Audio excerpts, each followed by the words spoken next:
নতুন ব্লগ নিয়ে চলে এসেছি আপনাদের সাথে।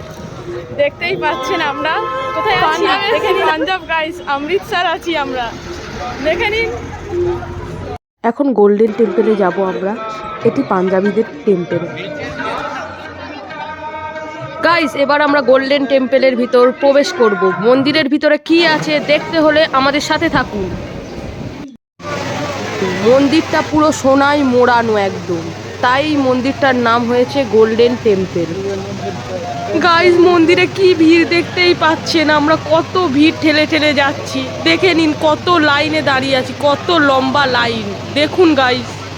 আর পাচ্ছি না। দেশ বিদেশ থেকে লাখ লাখ মানুষ এই মন্দির দর্শনে আসেন। দেখুন গাইস, আমরা এখনো লাইন ঠেলে যাচ্ছি। গাইস, টেম্পলের ভিতর আমাদের মোবাইল অ্যালাউ করলো না, তাই আমরা ফটো তুলতে পারিনি আর দেখাতেও পারলাম না টেম্পলের ভিতর কি আছে। পিছন দিকে না তাকিয়ে ভিডিও করলে যা হয়। আজকে এই পর্যন্তই গাইস। নেক্সট ব্লগ খুব তাড়াতাড়ি আসছেন। ভালো থাকবেন, সুস্থ থাকবেন।